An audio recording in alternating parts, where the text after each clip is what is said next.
स्वागत है आप सभी का हमारे धार्मिक चक्र म्यूजिक पर। आइए आज आपको हम इस वीडियो में सुनाएंगे जीवित पुत्रिका व्रत कथा। नर्मदा नदी के पास कंचनबटी नाम का नगर था। वहाँ का राजा मलयकेतु था।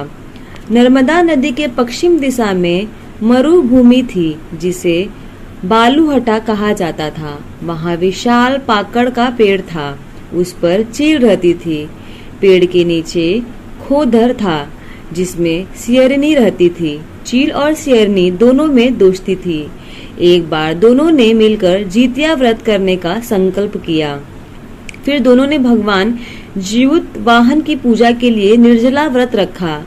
व्रत वाले दिन उस नगर के बड़े व्यापारी की मृत्यु हो गई। अब उसका दाह संस्कार उसकी मरुस्थल पर किया गया।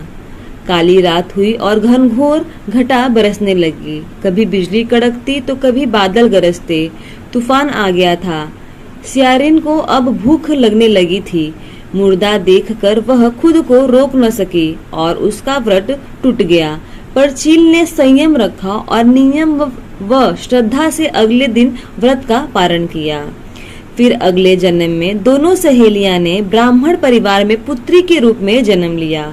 उनके पिता का नाम भास्कर था। चील बड़ी बहन बनी और उसका नाम सीलवती रखा गया। सीलवती की शादी बुद्धिसेन के साथ हुआ।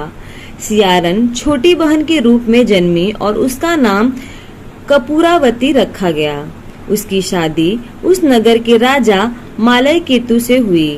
अब कपूरावती कंचनबटी नगर की रानी बन गई। भगवान जीवित वाहन की आशीर्वाद से सीलवती के 7 बेटे हुए, पर कपूरावती के सभी बच्चे जन्म लेते ही मर जाते थे। कुछ समय बाद सीलवती के 7 पुत्र बड़े हो गए। वे सभी राजा के दरबार में काम करने लगे। कपूरावती के मन में उन्हें देख ईर्ष्या की भावना आ गई। उसने राजा से कहकर सभी बेटों के सर काट दिए।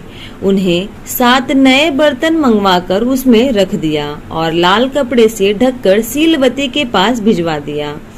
यह देख भगवान जीवित वाहन ने मिट्टी से 7 भाइयों के सर बनाए और सभी के सिर को उसके धड़ से जोड़कर उन पर अमृत छिड़क दिया। इससे उनमें जान आ गई। 7 युवक जिंदा हो गए और फिर घर लौट आए। जो कटे सर रानी ने भेजे थे वह फल बन गए। दूसरी ओर रानी कपूरावती बुद्धिसेन के घर से सूचना पाने को व्याकुल थी। जब काफी देर सूचना नहीं आई तो कपूरावती स्वयं बड़ी बहन के घर गई। वहां सबको जिंदा देखकर वह सन्न हो गई। जब उसे होश आया तो बहन को उसने सारी बात बताई। अब उसे अपनी गलती का पछतावा हो रहा था। भगवान जीवित वाहन की कृपा से सीलवती को पूर्व जन्म की बातें याद आ गई। वह कपूरावती को लेकर उसकी पाकड़ के पेड़ के पास गई और उसे सारी बातें बताई। कपूरावती बेहोश हो गई और मर गई। जब राजा को इसकी खबर मिली तो उन्होंने उसी जगह पर जाकर पाकड़ के नीचे कपूरावती का